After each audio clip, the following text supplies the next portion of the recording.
Well, good afternoon. I'm Maddie Gardner here with Trooper Brandon Baker of the North Carolina Highway Patrol. Thank you for being here. Thank you, Maddie. Yeah, we're excited. We're talking back to school safety. We wanted to take some time really to chat with you guys here on Facebook about keeping everybody safe. Most kids go back to school on Monday. Some are already back in school, but some good reminders to go through. Right. It's never an outdated message for sure. And Monday's going to be a big day for a lot of parents and for a lot of students. Just making sure they're safe is very important. Absolutely. So here's the deal. We want to hear from you guys. We're posting this on our Facebook page. You can follow along here. You can also ask your questions. I have my station set up. I'm ready to see what you guys want to know, and we'll ask Trooper Baker those questions. I mean, how many times do you get to go straight to the source here and find out not only what the laws are, but really what you guys are going to be looking for out there on the roads come Monday morning? Absolutely. So the biggest thing, especially this time of year, we start to see those school buses again, right? We go 3 or 4 months without seeing those yellow buses on the roads. All of a sudden they're back, and people tend to forget what to do when they're on the roads. How many times during the school year are you giving out tickets for people passing a stop bus?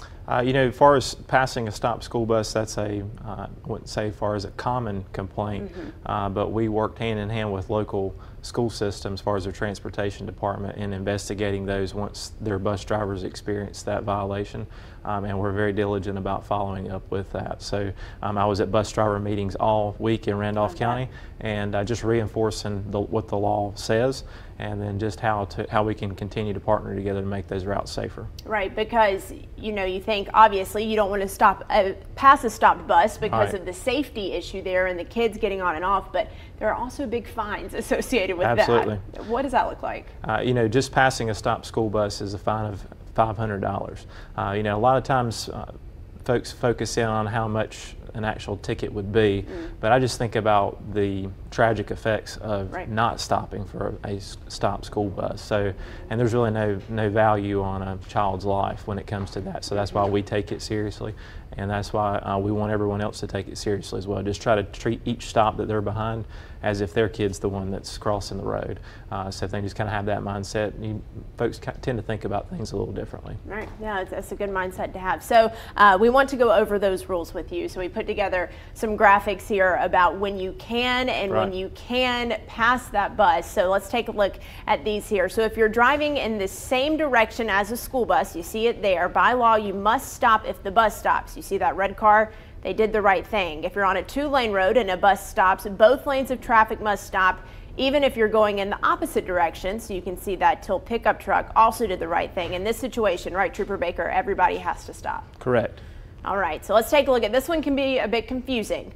4-lane road, multi-lane highway, you're going in the opposite direction. You do not have to stop here because there's a median, correct? Correct. And it's really confusing for a lot of folks, and knowing what to do is very important, but also there's a lot of drivers that really don't know what to do, and that could create a dangerous situation if they're not required to stop and they do.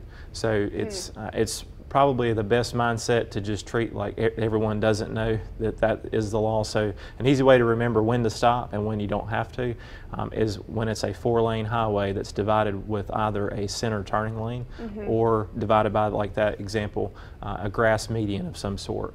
Only the traffic that's following the bus would have to stop at that point. So I never thought about the problems it could cause if you do stop and you're not supposed to.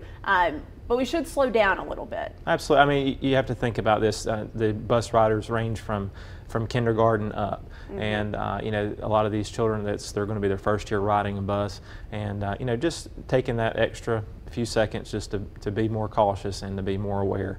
It only just ensures that their ride to school is safe. Yeah. I'm going to check in on our Facebook comments here. While I do that, are there any stops that you find to be more confusing, any situations where people get a little bit messed up on the rules of the road there when it comes to school buses? Yeah, probably just not knowing, as far as stopping when they shouldn't could create an issue, but as far as anything that's isolated, that's general, or as far as an ongoing issue, I'm not aware of one, but like I say, it's just something to be mindful of when everyone is out on the road and they do see the buses. Right. One of the questions we got in the newsroom is, if you see someone break the law, if you see someone pass a stop school bus, is it zero tolerance or getting a ticket no matter what? Does it come with a warning of any sort, or if you do it, you're in trouble? It's pretty clear cut and substantial when it comes to passing a stop school bus. socially unacceptable. Just as much as it is a law, I don't think anyone would accept that. We have to stop for a stop school bus when we're running emergency traffic. So we're not precluded from that as well. So like I say, just folks just understand really how serious it is and treat it like that each and every time. Because like I say, it's going to be a big adjustment come Monday. Right.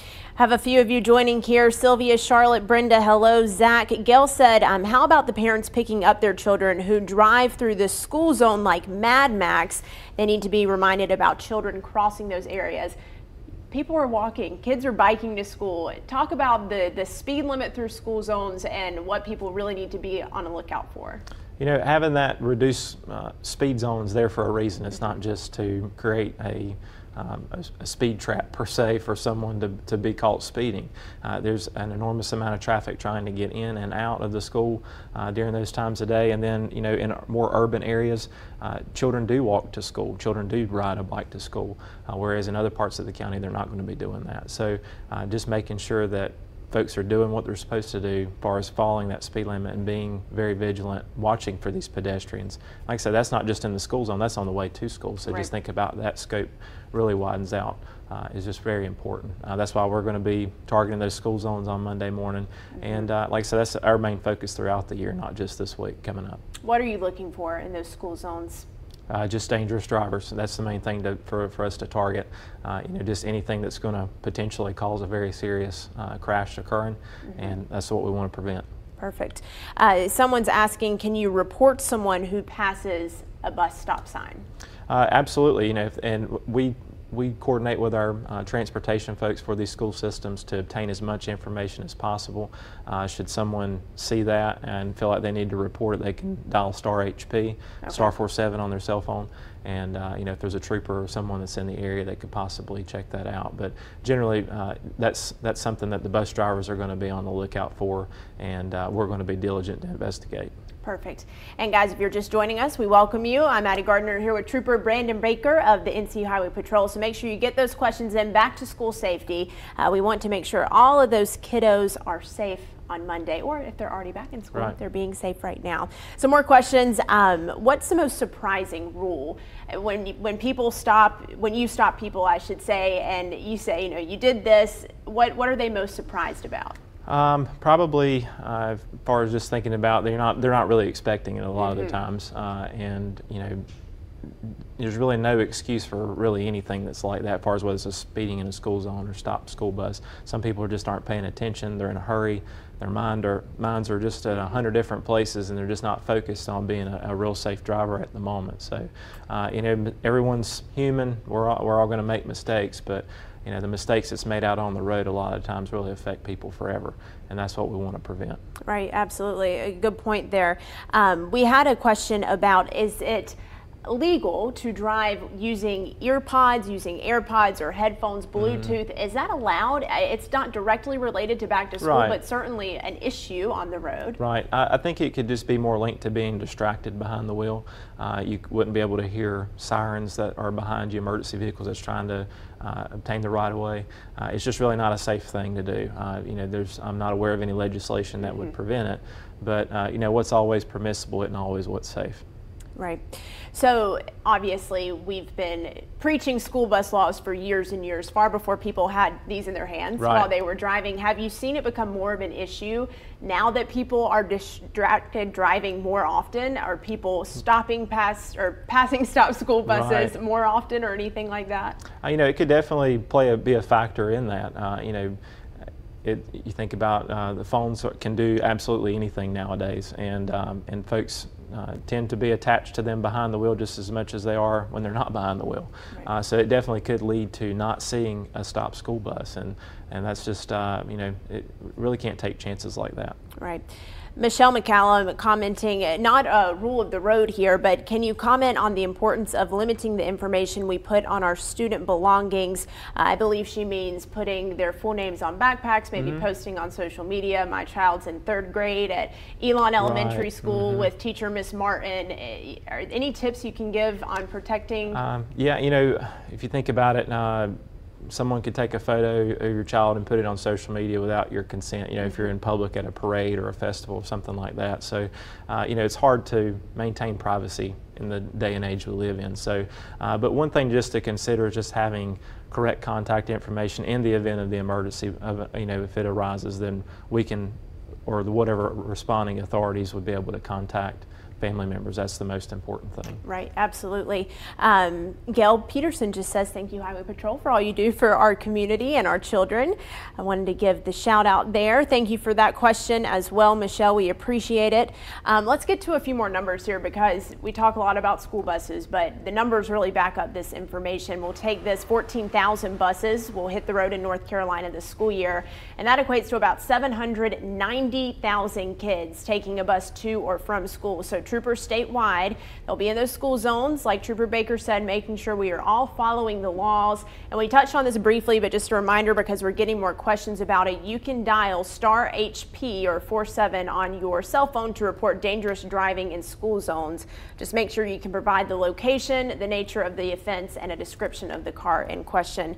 And you guys say you'll send a trooper out there to look over it. Right. And if someone, a lot of the times it works out where we have someone that's not far from that location. But like I say, if this is an ongoing thing, then we'll assign personnel to follow up on that on a regular basis to make sure that complaint's met. Yeah. So you guys will have more troopers out there on Monday and in school zones really year-round. Yeah, that'll be the main focus. This week going back is making sure everything, despite the added stress of traffic patterns changing and people being late for work and all these other additional stresses that's associated with a new school year. Because there's going to be an increased amount of volume of traffic during those peak crash times, as far as first thing in the morning and then of the afternoon, that folks would need to be mindful of too, just because of that increased amounts. What's the average speed limit in a school zone? It really varies. Some can range from 25 up to 35.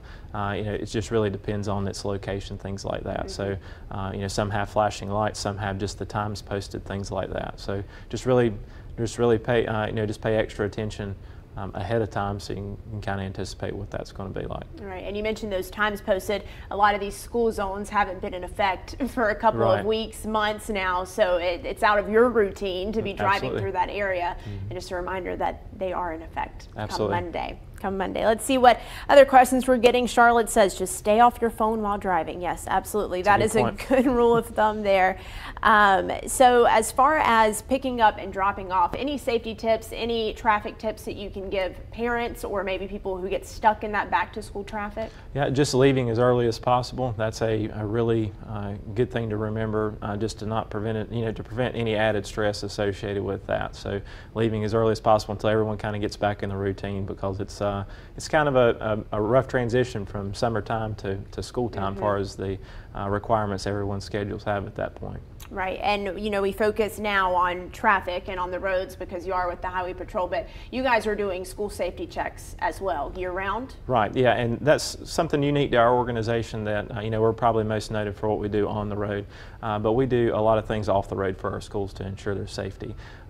We started doing school safety checks. I'm not sure what year it was, but it's been for several years now, and last year our agency conducted more than 12,000 of those, and that could range anywhere from going in to speak to school administrators to address any safety concerns they have within their school zone, eating lunch with a class. I know when I go, I still try to line it up on pizza day because that's still kind of my favorite. So, or just reading a book to a class.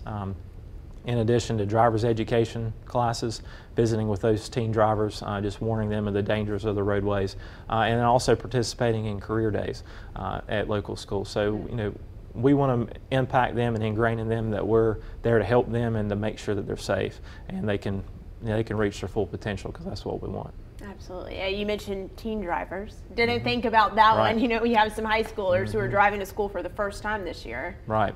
That's one thing. You could have a teen go from riding a bus to actually driving once they get their driver's license all with one school year. So, and regardless how many years that teen has driven, it's important to review those safety topics with them at the beginning of the year, because that's something that we want to see them being safe as well. Yeah. So State Highway Patrol released a couple of safety tips. I want to go over them real quick while you can get those final questions in.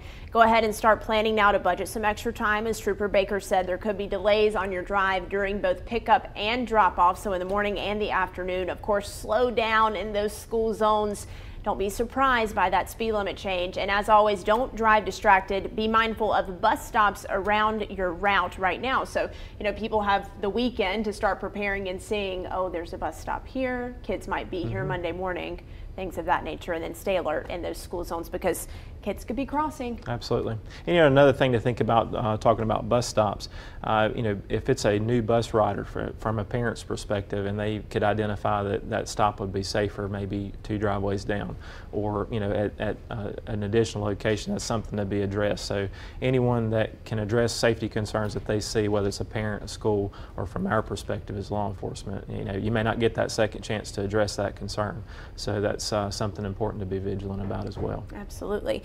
Thank you guys for all of your questions. Is there anything that we haven't asked you yet that you want to touch on, Trooper Baker? You know, just other than we just want everybody to have a safe and enjoyable school year. School should be a place that kids should feel comfortable, should be like a second home to them. And, you know, we want to make sure that they're safe at school, but most importantly, the most dangerous times getting to and from there. Yeah. All right, we're double checking that we have everybody's questions answered. We, of course, appreciate this. We love these opportunities, really, to check in with the community and make sure that everyone understands. I think our biggest question, though, Trooper Baker, is the bus stops. Right. When I have to stop, when I can go. Right. Let's take a look at that graphic one more time here. We'll make sure that everybody gets it, nails it down, and you can maybe take notes this time. Hey, you're in school this morning, right? So here are those tips again. Plan ahead for the potential delays during drop-off and pickup, and slow down in school zones. George, if you want to take the other graphic, we can make sure everyone knows about when to drive and when to stop when there is a school bus. That video graphic that we took earlier in this segment. If we have that, we'll double check. All right.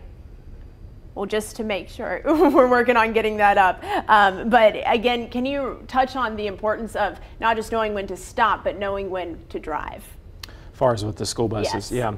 Yeah. You know, thinking about that, if that person in front of you doesn't really understand that law, and they just, most people just stop out of just a normal reaction to that. So just really increasing your following distance between yourself and the person in front of you would really be a good thing to remember as well, because they may stop when they shouldn't.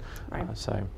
Right, and here is some video of all the buses getting ready here. 14,000 buses will be back on the roads in North Carolina starting on Monday, and a lot of students going to be riding the bus. 790,000 kids at least just in our state alone. So that shows you how important this is. And then we talked about this, you know, state troopers will be out there. You'll see more of that trooper presence and police presence in those school zones. But if you see something and you want to report it, you can dial star HP. It's 47 on your cell phone. So we want to remind you of that. Just make sure you have that information about what happened, and they'll try to get a trooper out there. But as far as you're working with the transportation departments as well in these schools to make sure that they know how to talk to you guys and how to communicate and just make a safer environment. Absolutely. I mean, we're a partner with them just like we are with everyone else on the road, just trying to make it safer. And the last thing we'd want anyone to be in trouble from is a misunderstanding of something. So I think it's a great idea to review the school bus law, because you know, I don't think it's something folks intend to do per se, but it's just something that folks need to be aware of when they need to stop and when they don't. So yeah, and definitely meeting with transportation officials for local school systems, a great way just to partner with them and remind their bus drivers just how important their role really is. Right, and you mentioned the school bus law. We actually have a quiz on our website right now. I know people think, oh, why would I want to take a quiz? But it is helpful. It reinforces all of that information you learned years ago in driver's ed. We took it on the Good Morning Show earlier this week, Trooper Baker, and we passed. Don't worry. That's good. But it is on our website, and it's linked on our Facebook page as well, and you can test your knowledge before back to school. A fun weekend activity, if you will. Just making sure that everybody's questions are answered, and of course that you have said anything else that you want to add here. Yeah, like I say, just hope everybody has a good start Monday. Like I say, just try to treat each stop and the cars around you like it's your own children and family, and people would be surprised how much safer things could be. Perfect. Perfect. All right, guys, thank you so much for tuning in. Thank you for sharing some of your time welcome. with us here. Thank we you. really appreciate your knowledge. WFMY News 2 is your place for back to school. We have all the information on our website. And of course, we want to see your back to school pictures starting on Monday. You can use our hashtag BTSON2, and we will share some of those on the show. Thank you. Have a good day. Yeah, thank you. And you guys have a good weekend, and happy first day of school, kids. We wish you the best of luck this year.